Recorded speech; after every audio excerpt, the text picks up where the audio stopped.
What's up, YouTube? It's AJ Watt back to you guys with another figure unboxing review, this time of the Marvel Legends Apocalypse series superposable Wolverine, or Astonishing Wolverine figure. Comes with the left leg for the Apocalypse, as this is a part of the Wolverine week that I'm doing as a tribute to Hugh Jackman. You can see we have the same style Toy Biz packaging with the window case. And mine's kind of yellow. I bought this off eBay for about $25, so saved a little bit on that. You guys can see right there the build your own giant apocalypse right there. See the Wolverine figure all displayed. Then the back, you have the other figures in the way: the Maestro Hawk, the Sasquatch, X-23, Iron Fist, Wolverine, and Bishop. All that jazz. And then you have the power grid for Wolverine, and there's a little read up right there in case you guys want to go ahead and read that, and a nice picture of Wolverine. So other than that, let's go ahead and open this guy up. So here I have the Apocalypse series Astonishing Wolverine out of the packaging. Let's go ahead and check out his one accessory, which is basically the Apocalypse Build-A-Figure. I think this is the left leg. And yeah, this was a tall figure when it did come out, or it still is a tall figure. So yeah, I don't know what I'm gonna do with this piece. Probably, I don't know, I'll probably sell it if anything. So let's go ahead and check out Wolverine himself. He kind of is pretty scrawny.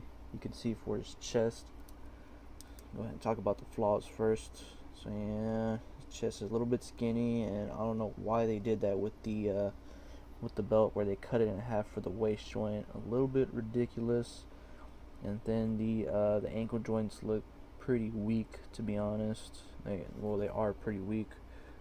Well, they're not weak, but I mean, the way they look is pretty weak. Other than that, everything's cool. Everyone knows that the Toy Biz Wolverine claws are always worked, and you have to put them in some hot water. Other than that, it's a cool figure, and the head sculpt's okay. It's alright. Could have been better, but I still dig it though. It doesn't really bother me that much. And one of his joints kind of always wants to pop back up. So yeah. So let's go ahead and check out all his paint jobs. The paint job's pretty good and crisp. Some you can see there's a little kind of messy up right there. The back. Other than that, I think it's a pretty good sculpt. It's kind of like a, I don't know if the camera can catch it, but it's kind of like an orange color right over here, or it's like a light orange, and then it goes to like kind of a red right over here for the spine. Kind of like gives it those wrinkle colors. And you can see some of the sculpting right over there, some stitching, which is pretty cool. Same thing up here also for the stripes. Then the shoulder pads are separate from this suit over here. The head sculpt's pretty okay. You can see his gums and everything. Eyes are painted okay. And then he is a hairy Wolverine. You can see all the hair. It's painted on there, it's not sculpted on there, and you can see some of his veins right over there also. Gives it a cool look. Then his claws. So yeah, you would have to put this in some hot water to make it somewhat perfect and straight. Then, like I said, the belt is probably like the worst part of the figure. I don't know what their idea was when they were trying to make this figure with that half belt, so it kind of really turns it off. And you can see the kind of the wide joints, or the ball joint hips. Then the back of the figure and the knees. And then the boots. So you can see how like messed up the ankles look. And he doesn't have two pegals at the bottom of the feet. So yeah, it's a really cool looking Wolverine figure. Could have been better, but I still like it nonetheless. So let's go ahead and check out his articulation. So for Wolverine's articulation, his head can look down pretty good and look up pretty good as well. Turn left and right. No pivot. Arms move forward and back, and also outwards. Has a bicep swivel, double jointed knees. Has a ball joint over here for the wrist that hinges down and up, and he does have finger articulation. I don't know why. And he does have a waist joint, well, that moves down, but then you can see it pops right back up. Same thing for the back of it. Kind of pops up just a little bit. Has that nasty waist rotation, and he does have those wide joints. So let's see if I can So yeah, he can kick outward when you have it positioned right, and when you get one of those ball joints correctly, you can kind of kick it forward about that much. And let me see if I can find it. And yeah, so yeah, it goes, so he can do the splits and he can kick back pretty far.